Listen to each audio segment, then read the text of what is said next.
Very waving hair আছে, ঠিক আছে, একদম কার্ল হেয়ার। তো এই কার্ল হেয়ারের জন্য আজকে আমরা কি করব, ফার্স্ট আমি ওনার হেয়ারে কি করব, curl hair plus virgin hair আছে, যার জন্য আমি এখানে কি করব, ফার্স্টে আমি চুলটাকে প্রি কন্ডিশনিং করব, ঠিক আছে। প্রি কন্ডিশনিং করে আমি চুলটাকে একটু ঠিকঠাক করে নেব, যেটা আনম্যানেজেবল হেয়ারগুলো রয়েছে সেই আনম্যানেজেবল হেয়ারগুলোকে আমি একটু ম্যানেজেবল করে নেব, ঠিক আছে। তো চলো আগে কি করব, চুলটার প্রি কন্ডিশনিং করব। হ্যাঁ,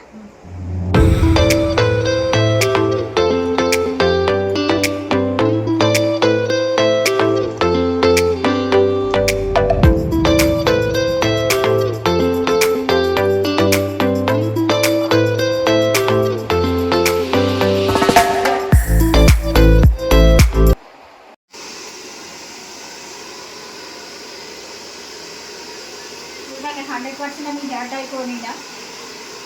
100% হেয়ার ডাই হয়ে গেছে আমাদের। এবার আমি একটু স্ট্রেটনার নিয়ে চুলটাকে আরেকটু ম্যানেজেবল করে দেবো। চুলটা এখন অনেক সফট হয়ে গেছে কন্ডিশনিং করাতে, 100% হেয়ার ডাইও হয়ে গেছে।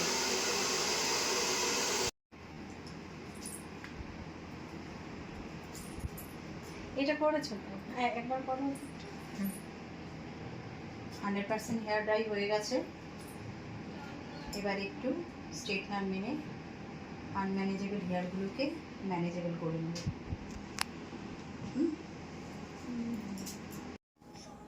ওনার যে কার্ল হেয়ার ছিল, কার্ল প্লাস ওয়েভি হেয়ার ছিল, হালকা স্ট্রেটনার মারাতে অনেকটা চুলটা ম্যানেজেবল হয়ে গেছে। তো এবার আমরা মেন ক্রিম অ্যাপ্লাই করব। দেখো কতটা চেঞ্জ হয়ে গেছে চুলটা।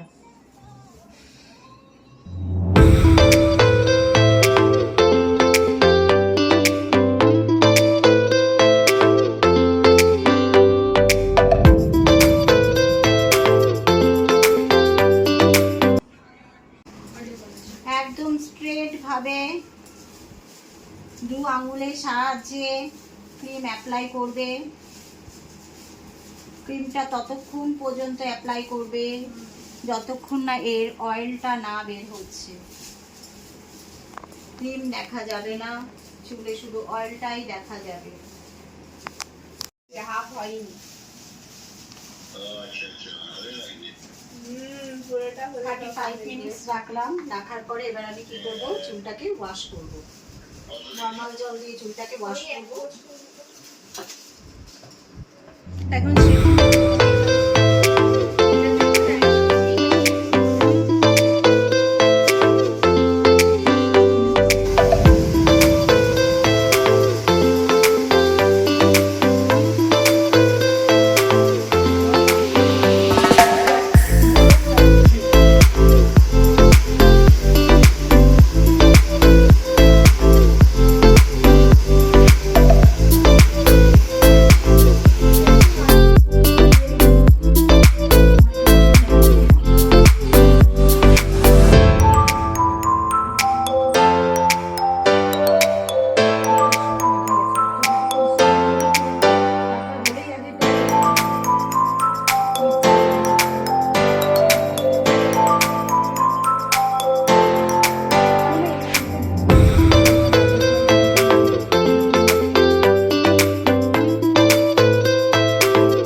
তো আমার স্ট্রেটনিংটা কমপ্লিট হয়ে গেছে। এবার আমি নিউট্রিলাইজার অ্যাপ্লাই করব, যেটা কিনা স্ট্রেটটাকে ধরে রাখবে। নিউট্রিলাইজার এবার আমি অ্যাপ্লাই করব। অ্যাপ্লাই করে আমি 10 মিনিট রাখবো।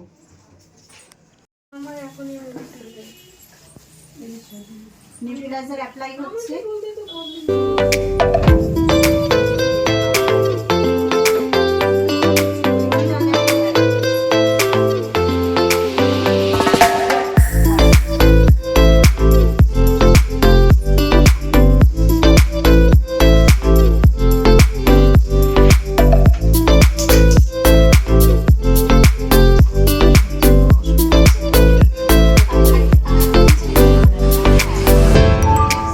আমার স্মুথনিং কমপ্লিট। উনি আবার 3 দিন পরে আফটার ওয়াশে আসবেন।